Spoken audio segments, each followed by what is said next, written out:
Hello friends, स्वागत है आप सभी का आपके अपने YouTube channel study session with Ajay में। तो फ्रेंड्स, आज हम आरबीएससी क्लास 10 इंग्लिश की सेकंड बुक जिसका नाम रिजोल्यूशन है के chapter number 6 feast of the dead के पार्ट 3 को स्टार्ट करेंगे। अगर आपको हमारा वीडियो अच्छा लगे तो प्लीज़ एक लाइक तो कर ही देना और चैनल को सब्सक्राइब कर देना, क्योंकि आपके पास आरबीएससी क्लास 10 हिंदी मीडियम के फुल कोर्स इस वीडियो पर डाले जा रहे हैं अभी, और सभी सब्जेक्टों के। ऐसे नहीं कि प्रत्येक सब्जेक्ट जैसे एसएसटी हो गया, इंग्लिश हो गया, नहीं, सभी सब्जेक्टों के वीडियोस आपके पास आ रहे हैं। जैसे मैथ्स हो गया, साइंस हो गया, इंग्लिश हो गया, हिंदी हो गया, संस्कृत हो गया, एसएसटी हो गया, सब है ना, फुल कोर्स डाला जा रहा है। इसलिए आपके चैनल आपकी भलाई के लिए है, ये चैनल आपकी पढ़ाई को इम्प्रूव करने के लिए ही है। तो प्लीज़ सब्सक्राइब कर देना और लाइक कर देना और अपने दोस्तों को भी इस चैनल के बारे में बताना। बस यही आशा है आपसे। ठीक है, अब आगे बढ़ते हैं अपन पेज नंबर 38 से। We must go to Bodo's the grocer, यानी हमें बोडोस पंसारी के पास जाना होगा, यानी ग्रोसर के पास जाना होगा। We must ask for some rice, flour and potatoes, हम उससे थोड़े से चावल, आटा तथा आलू मांग सकते हैं। Tell him we will pay him in a few days, उसे कहना हम कुछ ही दिन में उसे पैसे दे देंगे।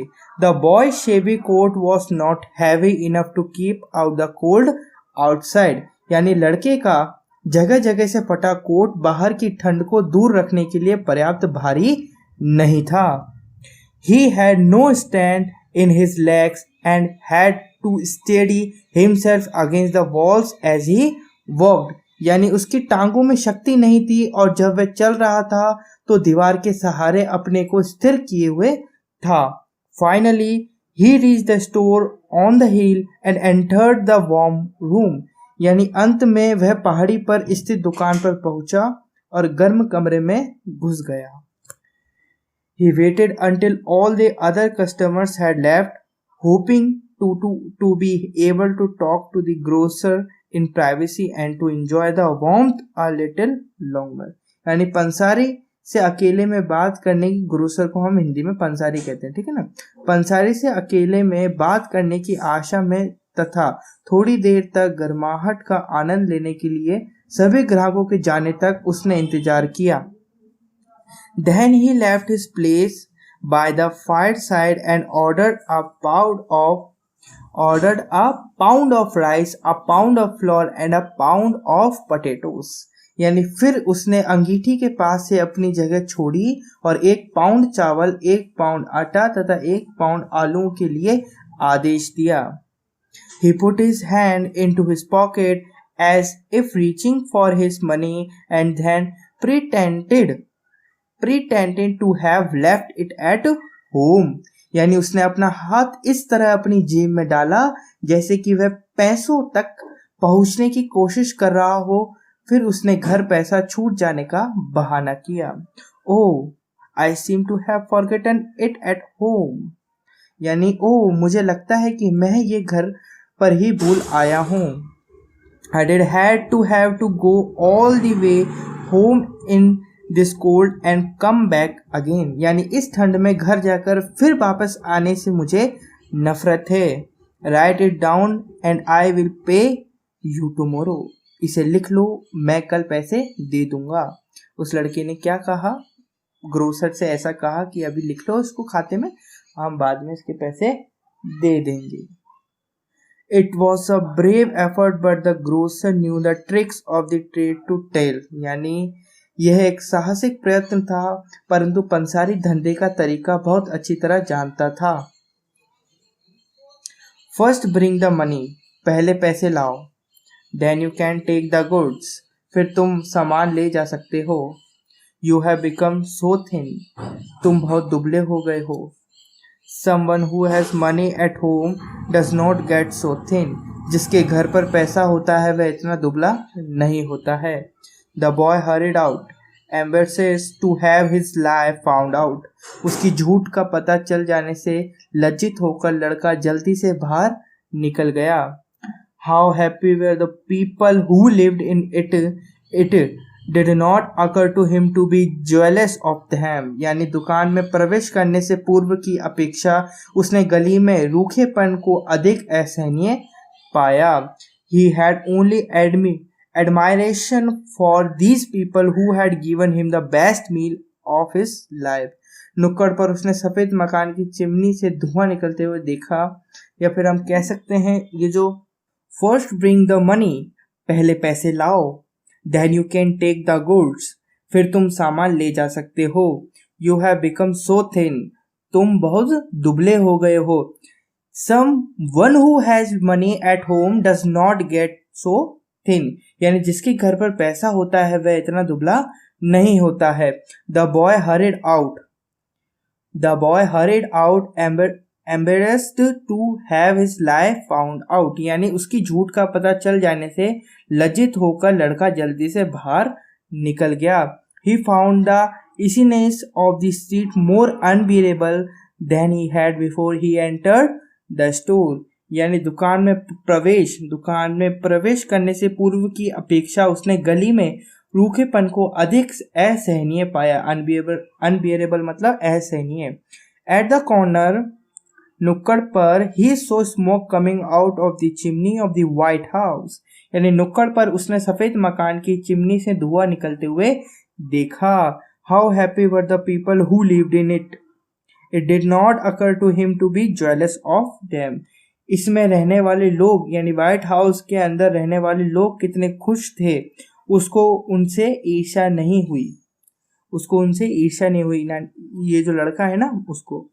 He had only admiration for these people who had given him the best meal of his life. उसने तो बस उन लोगों की जिन्होंने उसे उसका जीवन का सर्वोत्तम भोजन दिया था प्रशंसा की.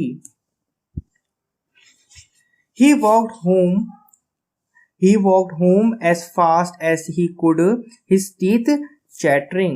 दांत कटकटाते हुए जितना तेजी से संभव था वह घर की ओर चला.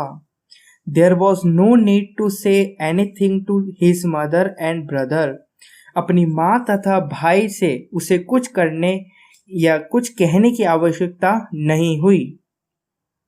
His empty hands told their own story. यानी उसके खाली हाथों ने स्वयं ही अपनी कहानी बता दी. He took off his clothes and went to his bed, and when he spoke, he said, I am cold. यानी उसने अपने कपड़े उतारे और अपने पलंग तक गया और जब वह बोला उसने कहा मुझे ठंड लगी है. I am cold. The blanket rose and fell on his trembling body. यानी कि कंबल उठाकर उसके कांपते हुए शरीर पर आ गिरा. Gulnaz piled on him whatever she could find. यानी कि गुलनाज को जो कुछ भी मिला उसने उसके ऊपर ढेर लगा दिया. There was no need to say anything. The trembling lasted for nearly 2 hours. यानी कि कंपी लगभग 2 घंटे तक रही. Then came the fever and the exhaustion. यानी फिर बुखार व थकावट हो गई. The boy lay on his back, motionless, his eyes staring vacantly. यानी लड़का पीठ के बल निश्चल पड़ा था, उसकी आंखें शून्य में ताक रही थी. Gulnaz lifted the covers and tried to cool the burning body with her cold hands. Gulnaz ने ढकने की चादरों को हटाया तथा उसके तपते हुए शरीर को अपने ठंडे हाथों से शीतलता प्रदान करने की कोशिश की.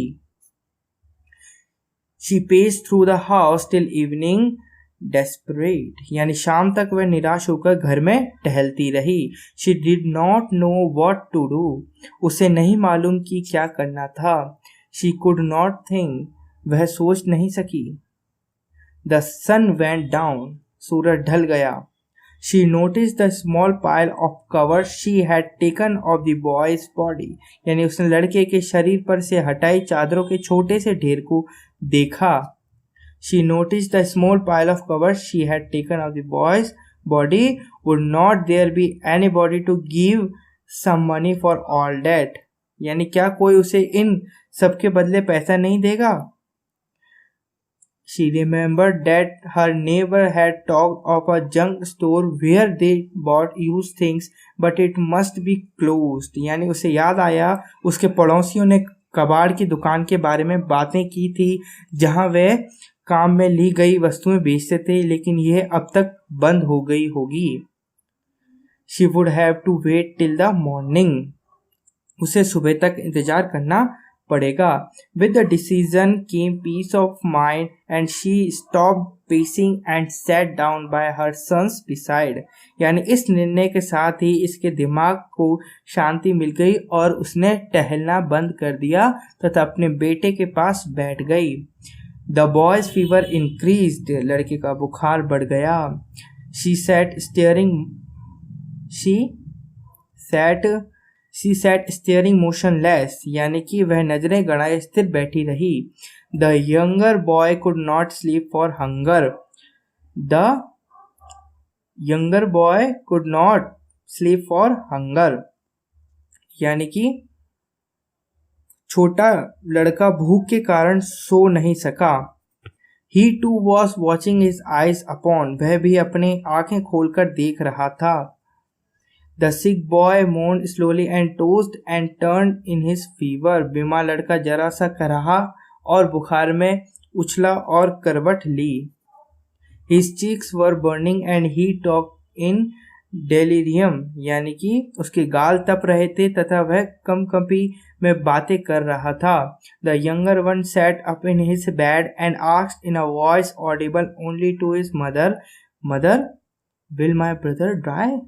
छोटा बेटा अपने बिस्तर में बैठ गया और ऐसी आवाज में बोला जो केवल उसकी माँ ही सुन पाई, "माँ, क्या मेरा भाई मर जाएगा?" She shivered as if touched by a cold wind on her skin. यानी वह ऐसी कांपी जैसे कि उसके शरीर को ठंडी हवा ने छू लिया हो. She looked at her son with frightened eyes. उसने भयभीत नजरों से अपने बेटे की ओर देखा. Why do you ask that? तुम ऐसा क्यों पूछ रहे हो? The boy was silent for a moment. लड़का एक पल खामोश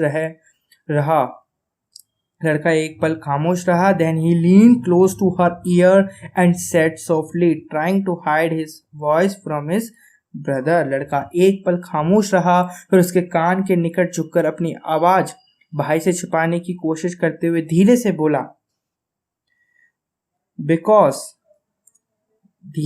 क्या बोला? The boy was silent for a moment. Then he leaned softly. Because the food will come from the White House. क्योंकि तब सफेद मकान से खाना आएगा ना. ये तो अपना चैप्टर खत्म हो चुका है. अगर आपको हमारा वीडियो अच्छा लगा तो प्लीज़ वीडियो को लाइक करें और